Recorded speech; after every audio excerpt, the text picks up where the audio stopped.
디모데후서 4장 1절 2절 말씀.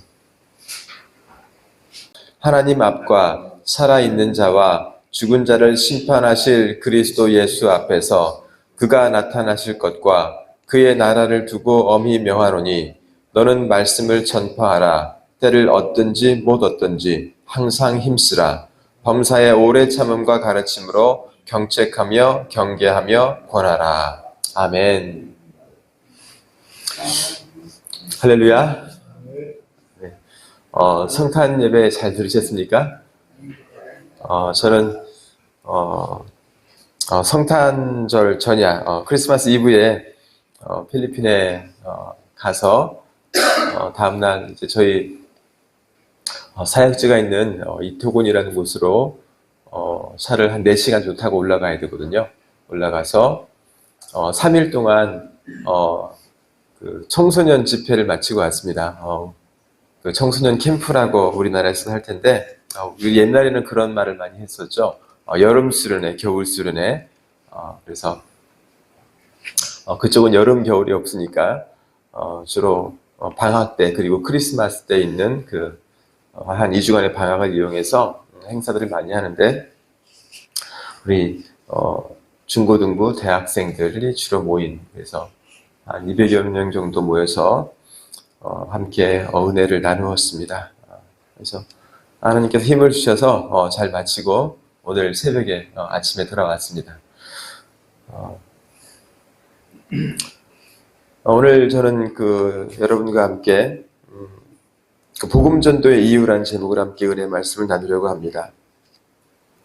오늘 본문의 말씀은 사도 바울이 가장 나중에 쓴 책, 사도 바울이 죽기 전에 쓴 마지막 책이라고 합니다. 그 마지막 책의 마지막 장입니다. 바울은 자기가 이제 죽음이 다가온 것을 인지하고, 그리고 그의 영적인 아들, 아마 그가 전도한 영혼들이 많이 있겠죠. 근데 그 영혼들 중에 어쩌면 가장 자신의 일을 맡길 만한 그 사람이 디모데가 아니었을까. 그래서 디모데는 바울의 제자였고 또 바울이 자신의 영적인 아들이라고 하는 그런 사람인데 가장 뛰어난 제자가 아니었을까, 바울의. 그 제자에게, 그 영적인 아들에게, 이제 지금으로 하면 목사님이겠죠. 자신의 뒤를 이어서 말씀을 나누는 목회자에게 하는 말씀입니다. 이 말씀 가운데 그는 이렇게 말을 합니다. 하나님 앞과 살아있는 자와 죽은 자를 심판하실 그리스도 예수 앞에서 그가 나타나실 것과 그의 나라를 두고 엄히 명하노니. 여러분이 그 언어의 표현이, 제가 이제 부드러운 사람이라 제가 부드럽게 말을 하는데 사실은 이게 엄청나게 강하게 말을 해야 되는 거거든요. 엄히 명하노니, 아주 엄하게 말하고 있는, 어떻게 보면 톤을 굉장히 높이고 그의 온 힘을 다해서 디모데에게, 영적인 아들에게 전하고 있는 말씀입니다. 그러면서 그가 명하는 그 내용이 너는 말씀을 전파하라, 이거예요. 너는 말씀을 전파하라. 그러니까 사도 바울이 영적인 제자 디모데에게 가장 하고 싶은 말, 가장 전하고 싶은 말, 그리고 네가 꼭 해야 된다고 마지막으로 유언처럼 주는 말씀이 너는 말씀을 전파하라는 것입니다. 복음을 전하라는 거예요. 여러분, 복음을 전하는 것은 목사님이나 선교사님만의 일이 아닙니다.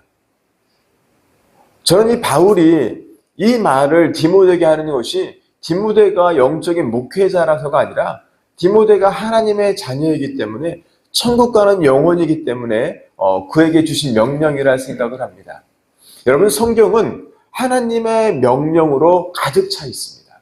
할렐루야. 여러분과 제가 이제 하나님을 믿고 예수님을 믿고 신앙생활을 하면서 우리가 꼭 명심해야 되는 것이 있다면 하나님께서 우리 가운데 명하시는 것이 있어요. 여러분, 하나님께서 태초에 천지를 창조하셨습니다. 그 천지를 창조하시면서도 하나님께서 명하셨어요. 빛이 있으라. 빛이 있으라 하심에 빛이 있었고, 하나님께서는 모든 만물을 창조하시면서 명령하셨고 그 명령대로 되어진 것이 지금 우리가 살고 있는 지구와 또 여러분과 저이기도 합니다. 하나님의 모든 만물을 말씀으로 명령으로 창조하셨습니다. 그리고 하나님께서는요, 아담과 하와를 지으시고도 어떻게 하셨어요? 명령하셨어요. 그러니까 아담과 하와가 우리가 알고 있는 천국, 여러분 사람이 상상하는 천국은 어떤 곳이냐면 그냥 저 푸른 초원 위에 그림 같은 집을 짓고 사랑하는 우리님과 한평생 살고 싶네. 우린 이게 낙원이에요. 여러분 낙원은 어떤 거예요? 근데 천국은 그런 곳이 아니에요. 근데 우리는 천국도 그러한 곳이라고 생각하고 가려고 해요. 근데 우리가 가려는 천국은 그런 곳 절대로 아닙니다. 우리가 가려고 하는 천국은 어떤 곳이냐면 어떻게 보면 에덴 동산과 같은 곳이에요.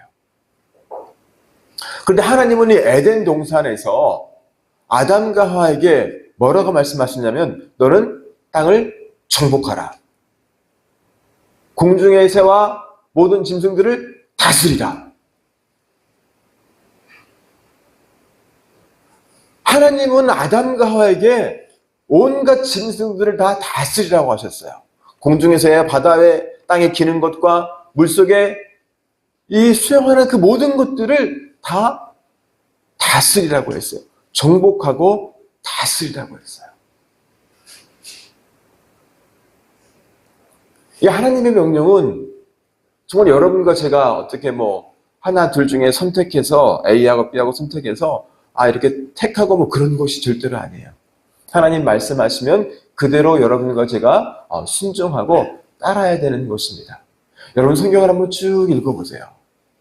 그리고 하나님의 말씀을 쭉 묵상해 보세요. 하나님께서 정말 나에게 말씀하시는 것이 뭘까? 하나님이 정말 나에게 명령하는 것이 무엇일까? 에덴 동산에서 하나님께서 아담과 하와에게 땅을 정복하고 다스리라고 했다면 모든 짐승들, 공중의 새와 땅에 기는 것들, 이 물속에 다니는 모든 것들을 다 다스리라고 했다면 그렇게 명령하신 그 이유는 무엇일까? 그리고 하나님은 그 아담과 하와를 에덴 동산에 두셨어요. 그리고 에덴 동산에 두시고도 또 명령을 하셨어요. 또 다른 명령이죠. 어떤 명령이에요? 너는 모든 실과를 먹을 수 있대. 선악을 알게 하는 나무의 열매는 먹지 마라. 할렐루야. 또 명령을 하셨어요. 즉 아담과 하와는 명령을 받은 거예요. 아담과 하와가 태어난 것은 하나님의 은혜입니다. 할렐루야. 하나님의 영혼을 받아서 하나님의 생기를 불어넣으셔서 그를 사람으로 창조해 주셨어요. 이것이 은혜입니다. 어떻게 보면 이것은 여러분과 제가 구원받은 거예요. 여러분과 제가 천국에 나오는, 즉 교회에 나오는 거예요. 내가 하나님을 알게 됐어요. 예수 그리스도를 알게 됐어요. 만나게 됐어요. 기도 가운데 또 찬양 중에 말씀을 듣다가 하나님을 깨닫게 됐어요. 이게 하나님을 만날 사건이에요. 하나님을 경험하고 내가 이제 아담과 하와로 태어난 거예요. 저는 여러분이 교회에 나오는 순간이, 여러분이 예수 그리스도를 영접하는 그 순간이 아담과 하와가 된 순간이라 생각을 해요. 할렐루야. 여러분이 교회에 앉아있고 하나님을 내가 조금이라도 아는 것 같다면 하나님이 여러분을 아담과 하와로 창조하신 거예요. 그런데 그 아담과 하와에게 하나님은 명령하셨습니다. 할렐루야. 그러면 그 명령을 여러분이 어떻게 해야 돼요? 그 명령을 지켜야 돼요. 반드시 지켜야 돼요. 아담과 하와는 이 명령을 지키지 못하고, 근데 아담과 하와가 지키고 싶지 않아서 못 지킨 게 아니에요. 누가 와서 깨웠죠? 성경을 보면 사탄이란 놈이 와서 깹니다. 유혹해요.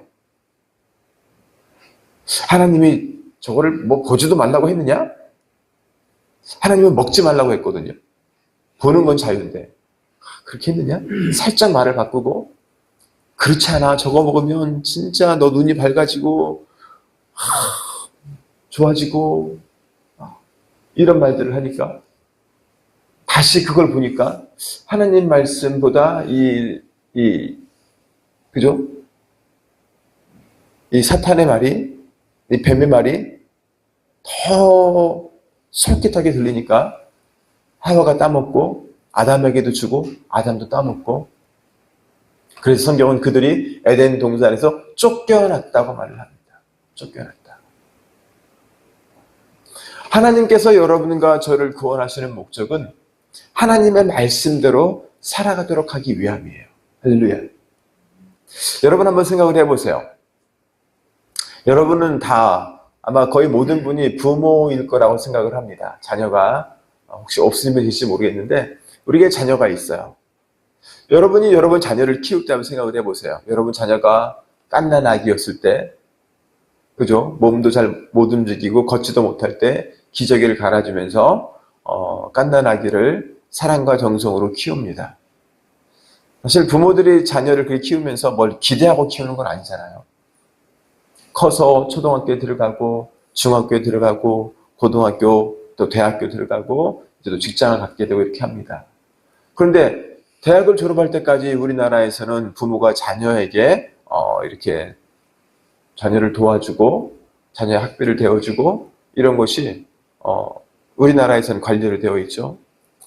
그렇게 하면서 우리 부모들이 자녀에게 어떤 걸 기대할까요? 자녀가 어떻게 하는 것이 부모에게 가장 기쁜 것일까요?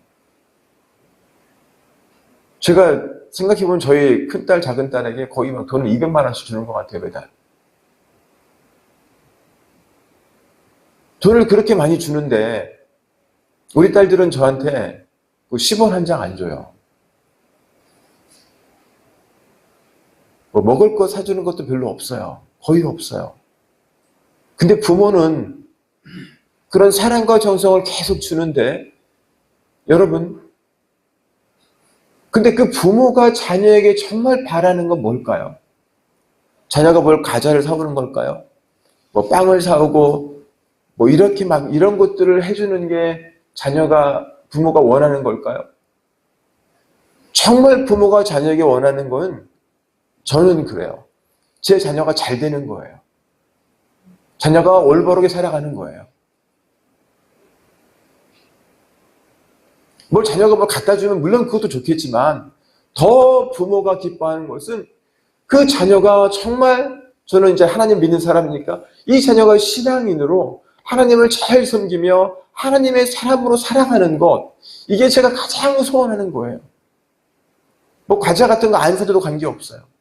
이 자녀가 정말 하나님의 딸로 살아만 간다면 제가 가장 소원하는 것. 여러분, 하나님께서 여러분에게 가장 원하는 게 무엇일까요? 여러분이 교회를 섬기고 교회에서 봉사하고 또는 여러 가지, 오늘 예배 드리는 것도 마찬가지지만 이런 것도 있겠지만, 하나님이 정말로 내게 원하는 것은 무엇일까? 하나님이 가장 기뻐하는 것은 무엇일까? 여러분, 우리가 어떻게 하면 하나님을 가장 기쁘게 할 수 있을까요? 어떻게 보면 하나님의 사람을 창조하신 것은요, 그 사람을 통해서 하나님께서 영광받기 위함입니다. 할렐루야. 이것들이 우리 선조 신앙인들의 고백이었어요. 하나님께 영광.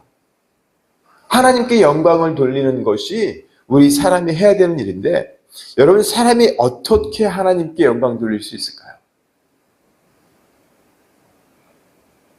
한번 생각을 해보세요. 내가 어떻게 하나님께 영광 돌릴 수 있을까? 다른 말로 한다면 내가 어떻게 하나님을 정말 기쁘게 할까? 여러분, 성경을 읽어보면 하나님께서 어떤 사람에 대해서 내가 기뻐했다, 내가 만족했다, 이런 표현들을 한 곳이 있습니다. 다윗이 그런 사람이었어요. 내 마음에 합한 사람이었다.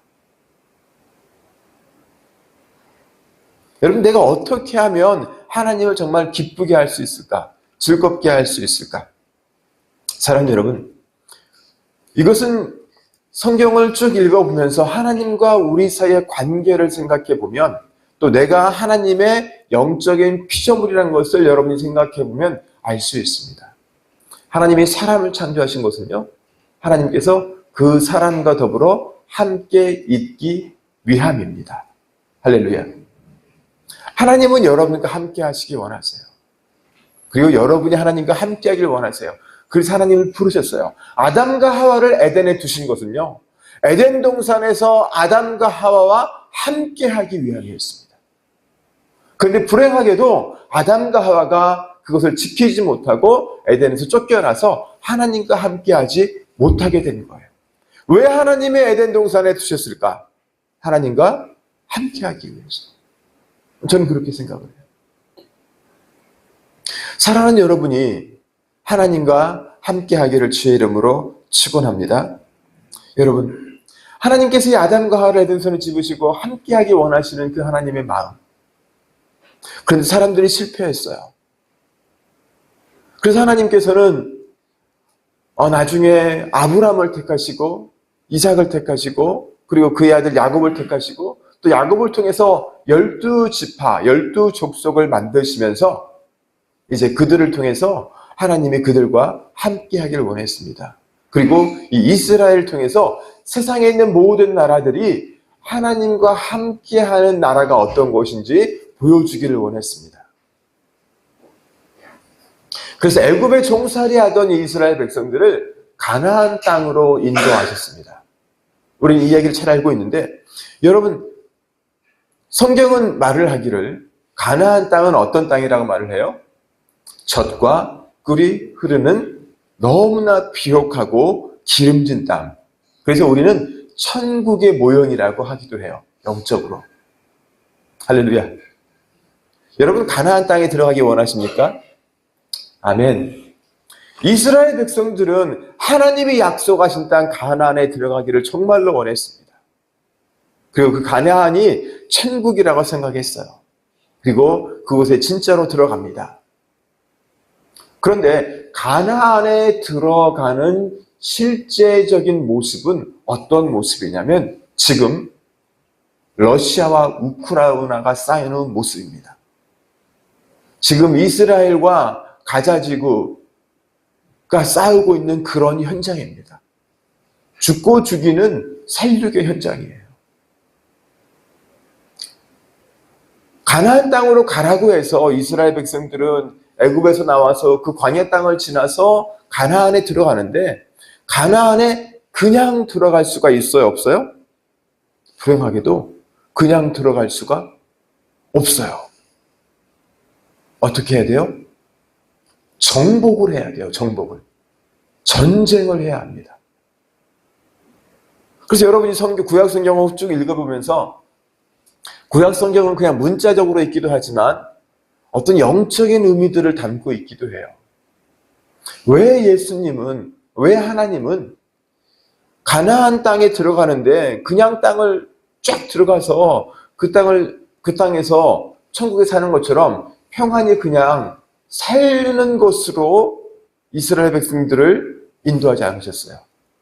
그 홍해를 가르는 기적으로 메추라기를 만나를 내려주는 그런 기적으로 이스라엘 백성들을 사랑해 주시고 보호해 주셨는데 구름 기둥과 불 기둥으로 인도해 주셨는데 그 정작 들어간 가나안 땅은 어떤 땅이냐면 내가 칼을 들고 싸워야 되는 그런 현장입니다. 정복해야 되는 그런 현장이에요. 여러분, 그렇다면 이것은 어떤 것을 의미할까요? 여러분, 그리스도인의 삶은요, 매일매일 주님의 은혜를 받으며 살아가지만 그 안에 영적 전쟁이 계속 있음을 말을 하고 있어요. 여러분과 제가 영적으로 깨어서 사탄과 싸우지 않으면 천국에 들어갈 수 없는 것이 어떻게 보면 우리의 현실이기도 합니다. 사랑하는 여러분, 여러분과 제가 어떻게 천국에 들어갈 수 있을까요? 어떻게 영적인 군사로 매일 싸움을 할 수 있을까요? 오늘 사도 바울은 디모데에게 너는 항상 말씀을 전파하라라고 말을 합니다. 말씀을 전파하라. 때를 얻든지 못 얻든지 항상이죠. 언제든지 말씀을 전하라고 해요. 너의 상황이 좋든지 너의 상황이 나쁘든지 말씀을 전파하는 자가 되라고 합니다. 할렐루야. 오늘 전 여러분이 말씀을 전파하는 자가 되어지기를 주의 이름으로 축원합니다. 때를 얻든지 못 얻든지. 여러분이 그리스도인으로 삶을 살아가면서 가장 어려운 것이 무엇일까요? 주일날 예배를 드리고 주일 예배를 지키는 것, 아니면 10의 1조라는 내 수입의 10분의 1을 하나님께 헌금으로 드리는 것, 각종 봉사를 하는 것, 어떤 것이 정말 내가 신앙인으로 어려운 것일까요? 여러분, 저는 어떻게 보면 가장 어려운 것이 있다면 그것은 내가 복음을 전하는 것이 아닐까. 다른 사람에게 예수님을 전하는 것이 아닐까. 여러분, 이것이 상당히 쉽지 않고 어렵습니다. 한 사람에게 예수님을 전하는 것, 정말 쉽지 않아요. 그런데 하나님께서는 항상 말씀을 전파하라고 모든 그리스도인에게 말을 하고 있습니다. 목사의 일이 아니라, 선교사의 일이 아니라, 또 장로님이나 권사님의 일이 아니라 예수를 만난 모든 사람들은 복음을 전하는 자가 되어야 합니다. 할렐루야. 여러분, 왜 복음을 내가 전해야 할까요? 오늘 제가 말씀의 제목을 복음 전파의 이유라고 했습니다. 내가 왜 복음을 전해야 할까? 왜일까요? 여러분, 내가 복음을 전하지 않으면 내 영이 죽기 때문입니다. 여러분, 이렇게 말하면 좀 어떻게 들릴지 모르겠지만 내가 복음을 전하려는 모습이 내 안에 없다면 나는 천국에 갈 확률이 점점 작아지는 사람이 돼요. 내 속에 천국에 가는 확신이 없기 때문에 나는 말씀을 전하지 않습니다. 복음을 전하지 않아요. 내 속에 천국에 대한 확신이 있다면 나는 말씀을 안 전할 수가 없는 거예요. 그래서 정말 내가 구원을 받을 수 있을까 없을까는요, 내 삶 속에서 내가 지금 어떠한 모습이든지 말씀을 전하는 사람인가, 말씀을 전하지 않는가에 달려 있어요. 할렐루야. 그런데 여러분, 말씀을 전하는 걸 너무 어렵게 생각할 필요는 없습니다. 우리가 그 사람이 말씀을 전한다는 것은 그 사람을 꼭 데리고 와서 교회로 끌고 와야 되는 것만은 아니에요. 여러분이 하나님을 소개만 한다면, 여러분이 하나님에 대해 말을 전하기만 한다면 여러분, 그것이 곧 복음을 전파하는 것이 될 수 있어요. 그리고 지금은 얼마나 말씀을 전하는 것이 쉬운지 몰라요. 여러분이 입이 짧고 어눌하고 뭐 이렇게 해서 나는 복음을 전할 수 없다, 혹시 그런 분 계십니까? 여러분, 그러면 여러분은 그냥 우리 교회에 이 영상, 이 말씀을 링크를 보내면 돼요. 야, 우리 유튜브 우리 목사님 말씀 있는데 한번 봐봐. 이게 말씀을 전파하는 거예요. 너무 쉽죠? 쉬워요, 어려워요? 아유, 쉬워요, 어려워요? 쉽죠. 근데 그 쉬운 것도 쉽지 않아요. 왠지 아세요? 내가 우리 교회 설교 이 링크를 보내라고 할 때 그 말을 하는 순간에는 어떤 것이 포함되냐면 나의 인격과 나의 삶이 함께 포함되어 있어요. 나의 전부가 포함되어 있어요. 왜? 그 사람은 나를 알거든요. 내가 어떤 사람인지, 내가 어떤 모양으로 사는지, 어떠한 모습인지, 내가 말씀을 전하는 사람이 그런 것을 알 수 있기 때문에 이 작은 한마디도 이 참 유명한 목사님인데 말씀이 좋아. 꼭 저희 말씀이 아니더라도 그런 말씀을 내가 보라고 하는 것도, 그렇게 전하는 것도 쉽지 않다라는 것입니다. 그러나 여러분이 정말 하나님을 안다면 여러분은 말씀을 항상 전파하는 자가 되어야 합니다. 할렐루야. 어떠한 모습이든지 여러분이 말씀을 전할 수 있어야 해요. 저는 저희 어머니에 대해서 한 가지 말씀을 드리려고 해요. 저희 어머니, 제가 이제 벌써 나이가 많이 들어가니까 저희 어머님 더 많으신데 80세를 향해 가시는 것 같아요. 저도 이제 나이 세는 걸 까먹었는데, 저희 어머님이 사실 핸드폰 사용 잘 못하셨어요. 핸드폰에 문자를 어떻게 할 줄 몰랐어요. 근데 어떻게 배우셨어요. 손자딸에게 어떻게 배워가지고 이제 문자를 이렇게 이제 보낼 줄 알고 그러는데, 제가 그 유튜브에 영상을 올립니다. 말씀 영상도 올리지만 또 제가 중고차 파는 것도 올리는데, 제가 올린 영상에 거의 가장 첫 번째로 영상을 보시는 분이 저희 어머니 같아요. 그러면 저희 어머니가 그 밑에 하나님 말씀을 적습니다. 창세기 1장 1절, 요한복음 3장 16절, 마태복음 7장 7절 이런 식으로 해서 말씀을 잘 안 되는 잘 못하시지만 이렇게 해가지고 말씀을 한 구절씩 항상 말씀을 올리세요. 왜 말씀을 올리냐면 제 유튜브를 보는 사람이 이 코멘트 또 함께 보고 하나님을 아는 사람이 되라고 항상 그 일을 하고 계세요. 연세 많으신 할머님이. 이유는 하나예요. 복음을 전하기 위해서, 말씀을 전하기 위해서 이 어르신이 그 일을 누가 시키지도 않는데 어떤 사람은 창피하다고 올리지 말라고 그래요. 전 아닌데. 근데 저는 그때 그런 생각을 하기도 했어요. 하지 말라고 한번 할까 이거. 그래도 이거 사업을 하는 건데 말씀을 계속 올리니까 막 어떤 때는요, 한 개가 아니고 막 10개씩 올리세요. 막 계속 매일같이 올리는 것 같아요. 그래가지고 제가 어머님하고 타협을 했어요. 하나만 올려주세요. 하나만 해도 충분하니까 계속 그러면 밑에 사업하는데 방해가 되니까 하나만 올려주세요. 제가 그래서 하나만 올려달라고 부탁을 했어요. 저는 너무 감사해요. 설령 무슬림이나 다른 종교를 가진 사람들이 그 하나님 말씀 때문에 제 사업에 방해가 된다 할지라도 제 사업 가운데 하나님 말씀을 올려서 많은 사람에게 하나님을 알게 하는 저희 어머님의 그 작은 정성이 복음을 전하려는 그 마음이 주님이 오늘 바울이 디모데에게 한 것 같은 그런 것이 아닐까. 여러분, 성경에서 예수 그리스도의 지상 명령이 있습니다. 이것은 뭐냐면 예수님이 부활하신 이후에 제자들에게 주신 명령, 그것은요 복음 전파였어요. 너희는 땅끝까지 가서 복음을 전하라는 거예요. 예루살렘과 유다와 사마리아와 땅끝까지 복음을 전파하라는 것이 부활하신 예수 그리스도의 마지막 명령이었습니다. 이것은 뭐냐면 모든 그리스도인들은 복음 전하는 삶을 살아야 된다는 거예요.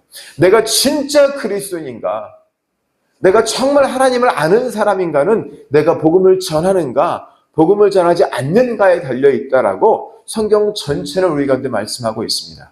할렐루야. 어떠한 모습이든지 여러분과 제가 복음을 전하는 모습이었으면 좋겠습니다. 제가 필리핀에 학교를 세운 것은 그 학교를 통해서, 기독학교를 통해서 한 영혼이라도 하나님을 알게 하는 것이 학교를 세우는 가장 큰 목적이었습니다. 정말 시작도 미흡하고 지금도 많이 부족하지만 하나님이 이 학교를 통해서 어린 영혼들이 하나님을 알고 하나님을 섬길 수 있도록 그 사역을 하고 있고 하나님이 허락하시는 대로 계속 이 사역을 하고 싶은 것이 제가 지금 한국에 있지만 필리핀에는 없지만 그러한 마음입니다. 사랑하는 여러분, 하나님께서는 이스라엘 백성들에게도 가나안에 들어갈 때에 가나안을 정복하라고 하셨습니다. 그럼 여러분, 이 정복하라의 정복의 의미가 무엇일까요? 정말 우리의 눈으로 보는 이 러시아와 우크라이나가 쌓이는 것처럼 지금 북한 병사도 거기 가서 죽고 있잖아요. 죽어가고 있다라고 말을 해요. 전쟁에 실제로 참여해서. 그러면 육으로는 육적인 전쟁인데 서로가 죽고 죽이는 전쟁인데 이 성경에 기록된 이 가나안 정복의 역사는 정말 무엇을 의미할까? 여러분, 영적으로 이 가나안 정복을 보게 된다면 저는 이것이 그 가나안 땅에 있는 악한 영들을 쫓아내고 그 족속들을 복음화하는 것이라 생각합니다. 하나님 말씀을 전하는 거죠. 그 땅을 복음으로 정복하는 것이 이 하나님께서 이 이스라엘 족속을 그 땅에 보낸 것이 아닐까라 생각을 합니다. 하나님은요, 기생 라합이 돌아오는 것을 기뻐하셨습니다. 할렐루야. 하나님이 정말 여리고성을 무너뜨리고 다 죽기를 원했다면 기생 라합을 살려 두셨을까요? 아닙니다. 기생 라합을 살리시고 더구나 그 기생 라합이 누구의 조상이에요? 예수 그리스도의 조상이 됩니다. 하나님 마음이 어디 있을까요? 하나님의 마음은요, 그 가나안 땅에 있는 모든 족속들이 하나님께 돌아오는 것이었습니다. 할렐루야. 이것이 정복의 의미예요, 사실은. 저는 그렇게 믿습니다. 여러분과 제가 이 땅을 살아가면서 여리고성을 점령하고 가나안 땅을 점령하는 것은 곧 그 땅의 복음을 전하라는 것입니다. 여러분, 소돔과 고모라 얘기를 너무 잘 아시죠? 소돔과 고모라가 왜 멸망했습니까? 죄악이 관영해서. 그런데 하나님은 그 죄악이 관영한 땅을 멸하시기 원하셨나요? 사실은 멸하지 않기를 원하셨어요. 그리고 그 땅에 의인 10명만 있으면 내가 멸하지 않겠다 하셨습니다. 여러분, 누가 의인일까요? 이 땅에 의인이 있습니까, 여러분? 여러분, 이 땅에 의인이 있어요, 없어요? 없습니다. 아브라함마저도 의인이 아니에요. 아브라함의 조카 롯도 당연히 의인이 아니죠. 하나님이 그들을 의롭다 할 뿐이죠. 그런데 왜 하나님은 소돔과 고모라에서 10명의 의인을 찾으셨을까요? 이 10명의 의인이라는 것은 다른 말로 하면 10명의 크리스찬입니다. 크리스찬. 하나님을 아는, 하나님을 믿는 10명이라는 거죠. 누구처럼? 아브라함처럼, 롯처럼 하나님을 아는 10명을 찾으신 거예요. 근데 없었죠. 이 말은 다른 말로 하면 롯이 그 소돔과 고모라에서 하나님을 전했다, 안 전했다? 하나님을 안 전했다는 것입니다. 자신들이 믿고 있는 하나님을 전하지 않았다라는 거예요. 결국은 그래서 소돔과 고모라가 멸망한 것입니다. 그 이후로 우리는 롯의 가족이 멸망한 것을 보게 됩니다. 롯의 딸과 행한 그 일들, 그리고 그 자손들이 지금까지도 하나님을 대적하는 민족으로 남게 되는 이 엄청나게 비극의 역사를 성경은 보여주고 있습니다. 왜? 복음을 전하지 않았기 때문에. 내가 하나님 믿는 사람이라면 우리는 내가 있는 곳에서 내가 하나님을 믿는 사람인 것을 우리는 드러내야 합니다. 나타내야 합니다. 그것이 복음 전파입니다. 내가 하나님을 믿고 있다. 내가 하나님을 섬기고 있다. 내가 교회에 다니고 있다. 내 이웃에게 전할 수 있어야 돼요. 말할 수 있어야 돼요. 할렐루야. 그래서 내가 있는 곳에서 항상 복음을 전하는 사람, 그리고 이 사람에게 하나님은 엄청난 축복의 약속을 주셨습니다. 에덴을 소유할 수 있게 하셨어요. 가나안 땅을 정복하게 하셨어요. 젖과 꿀이 흐르는 땅을 가질 수 있도록 하셨어요. 곧 천국을 나에게 주신다는 것입니다. 할렐루야. 여러분과 제가 모두 천국을 소유하기 원합니다. 저희 마음 가운데도 천국을 소유하기 원합니다. 그래서 할 수 있는 한 작은 모습으로 하나님을 섬기는 그런 일들을 저희 남은 평생에 계속 하고 싶은 그런 마음이 있습니다. 여러분도 여러분의 삶 가운데 하나하나 아무 작은 것이라도 내가 복음을 전하는 그 일에 여러분들이 수고하고 힘을 쓸 수 있기를 주의 이름으로 축원합니다. 기도하겠습니다.